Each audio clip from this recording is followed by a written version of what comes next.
তোমাদের মধ্যে অনেকেই আছো যে রাত্রের বেলা পড়ার সময় চিন্তা করো যে এখন ঘুমায়া যাই, পরের দিন হচ্ছে অনেক সকালে উঠবো, কিন্তু যখন সকালে ঘুম থেকে ওঠার সময় হয় তখন চিন্তা করো যে আরে ভাই আরেকটু ঘুমাই, আরেকটু পরে উঠবো। এবং এরকম করতে করতে দেখা যায় যে অনেক পরে তোমরা ঘুম থেকে উঠে এবং তখন অনেক আফসোস হয় যে এর থেকে তো ভাই রাত্রে পড়াটাই অনেক ভালো ছিল। স্বপ্নটাকে হচ্ছে বড় করে দেখো। তোমার মধ্যে যে স্বপ্নটা আছে সেই স্বপ্ন জিনিসটাকে অনেক বড় করে দেখতে শিখো। আমি একটা এক্সাম্পল দিই। ধরো তুমি আজকে ঘুমাইছো, পরের দিন মনে করো অনেক ভোরে উঠতে হবে। তোমাকে কোনো কারণে বলা হইলো যে পরের দিন ভোরে উঠে তোমার কোন একটা বন্ধু ফোন দিল যে দোস্ত চল একটা ম্যাচ আছে। শুক্রবারের দিন, বন্ধের দিন, তোমাকে একটা বন্ধু ফোন দিল যে দোস্ত আজকে একটা ফুটবল ম্যাচ আছে, আজকে একটা ক্রিকেট ম্যাচ আছে সকালে অমুক মাঠে। উঠিস কিন্তু ভোরবেলা, উঠিস একবারে সকাল সকাল কিন্তু বেরোবো। তখন দেখা যাবে কি যে তোমার কিসের ঘুম কিসের কি, তোমার মধ্যে অটোমেটিক একটা এনার্জি চলে আসছে যে আরে ধুর, ঘুম তো পরে, ঘুম তো আরো অনেক ঘুমানো যাবে, কিন্তু এই খেলাধুলার সুযোগটা কি জীবনে আসবে? তাহলে তুমি চিন্তা করো, তখন তোমার ঘুম ধরে না। কেন ধরে না? এটাকেই তোমার বলা হয় ম্যাটার অফ ইন্টারেস্ট। তোমার খেলাধুলাতে তোমার ম্যাটার অফ ইন্টারেস্ট অনেক বেশি, বা তোমার মুভি দেখাতে ম্যাটার অফ ইন্টারেস্ট অনেক বেশি। কারণ তুমি চিন্তা করো যে এই জিনিসগুলো 2 ঘন্টা 3 ঘন্টা দেখলে তোমার মধ্যে হচ্ছে যে একটা স্যাটিসফ্যাকশন আসবে, যেটা তোমার মনটাকে অনেক ভালো করবে। কিন্তু সেম জিনিসটা আমরা পড়াশোনার ক্ষেত্রে ভাবতে পারি না। কিন্তু পড়াশোনাটাকে এইভাবে চিন্তা করতে হবে। তোমরা সব সময় হচ্ছে হাতে একটা নোটবুক রাখবা। হাতে একটা নোটবুক রেখে তোমরা সেই নোটবুকটাতে সব সময় হচ্ছে তোমরা সেই নোটবুকটাকে লিখে রাখবা যে আমি হচ্ছে 2022 সালে গোল সেট করবা যে এই কাজটা করব, 2023 সালে হচ্ছে যে আমি অমুক জায়গায় চান্স পাবো, 2024 সালে আমি এটা করব, 2030 সালে হচ্ছে ঢাকা শহরে একটা ফ্ল্যাট কিনবো। এরকম অনেকগুলো তুমি তোমার স্বপ্ন লিখে রাখবা যে, এবং এই সবগুলা স্বপ্ন সত্যি হবে পড়াশোনার মাধ্যমে।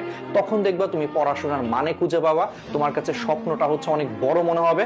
তখন তোমার সকালবেলা যখন ঘুম ভাঙবে না, বা রাত্রেবেলা যখন অল্প পরেই ঘুম ঘুম ধরতেছে, তখন নিজের ভিতর থেকে বলে উঠবে আরে ভাই তুই কি করতেছস, তোর না 2023 সালের মধ্যে এটা করার কথা, তোর না 2030 সালের মধ্যে এটা করার কথা। এটা করতে গেলে তুই ভাই এখন জাগ, এখন পর, দেখবো অটোমেটিক নিজের ভিতরে হচ্ছে একটা আগুন জ্বলে উঠতেছে এবং তোমার ঘুম কিন্তু চলে গেছে। তোমার হাতে 5 সেকেন্ড সময় আছে। ধরো তুমি আজকে অ্যালার্ম দিছো যে তুমি ঠিক ভোর 6টায় উঠবা, ভোর 5টায় উঠবা। হয় কি যে অ্যালার্মে হচ্ছে আমাদের ঘুম ভাঙে, কিন্তু ঘুম ভাঙার পর মনে হয় যে ভাই আজকে আর পারবো না, থাক আরেকটু ঘুমাই। এটা মনে করে 5 সেকেন্ডের মধ্যে হচ্ছে আমরা অ্যালার্মটাকে অফ করে দেই। আর সেই 5 সেকেন্ডের জায়গায় দেখা যায় যে পরবর্তীতে আমাদের আরো 2 ঘন্টা 3 ঘন্টা ঘুমায় আমরা কিন্তু সেই দেরিতে উঠি। এই জন্য সবসময় মনে রাখবা তোমার হাতে ডিসিশন নেওয়ার জন্য মাত্র 5 সেকেন্ড আছে। যখন তোমার অ্যালার্ম বাজবে, ঘুম ভাঙছে, তুমি যদি 5 সেকেন্ডের মধ্যে নিজেকে বিছানা থেকে তুলতে না পারো, তুমি আসলে এই ঘুম থেকে উঠতে পারবা না। তোমার 5 সেকেন্ড পরেই শয়তান তোমার ভিতরে প্ররোচনা দিবে যে ভাই তুই আরো ঘুমা, আরেকটু ঘুমা, আরেকটু ঘুমা, আর 10 মিনিট ঘুমা, সমস্যা কি, 10 মিনিট পরে উঠিস।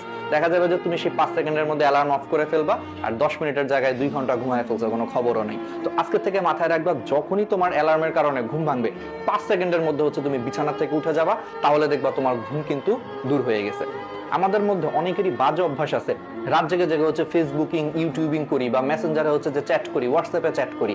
এতে করে কি হয়, দেখা যায় যে আমাদের পরের দিন সকাল 8টায় কলেজ আছে, আমরা ঘুমাইতেই যাই হচ্ছে 3টা 4টার সময়। তো স্বাভাবিক, তুমি যদি 3টা 4টার সময় ঘুমাইতে যাও, ওইদিকে মিনিমাম তোমাকে 6টা 7টায় উঠতে হচ্ছে কলেজে যাওয়ার জন্য। তো কি হয়, দিন শেষে তুমি হচ্ছে সারাদিন রাত্রেবেলা মাত্র 2 থেকে 3 ঘন্টা ঘুমাইছো, সকালবেলা কলেজে গেছো, কলেজ থেকে আবার স্যারের বাসায় পড়তে গেছো, ম্যাডামের কাছে পড়া আছে, তারপরে অনলাইন ক্লাস আছে, রাত্রের বেলা হচ্ছে বাসায় হয়তো অনেকে টিচার আসে, নিজে পড়তে হয়। এরকম করতে করতে সারাদিন তুমি যদি মাত্র 2-3 ঘন্টা ঘুমাও, খুবই স্বাভাবিক যে তুমি যখন সবগুলা ক্লাস টিউশনি সবকিছু যখন শেষ করে বাসায় আসবা, এসে দেখবে যে 9টা 10টার সময় তোমার প্রচন্ড ঘুম ধরতেছে, কারণ তুমি টায়ার্ড, কারণ তোমাকে পরের দিন আবার সকালে উঠতে হবে। তো এই জন্য এই অভ্যাসটাকে হচ্ছে ঠিক করতে হবে। এখন থেকে রাত্রের বেলা কখনো ফোন টোন চালায় হচ্ছে যে রাত 3টা 4টা পর্যন্ত জাগার অভ্যাস করা যাবে না। পরের দিন যদি সকালবেলা কলেজ থাকে, অবশ্যই 11টা থেকে 12টার মধ্যে হচ্ছে ঘুমায়া পড়তেই হবে।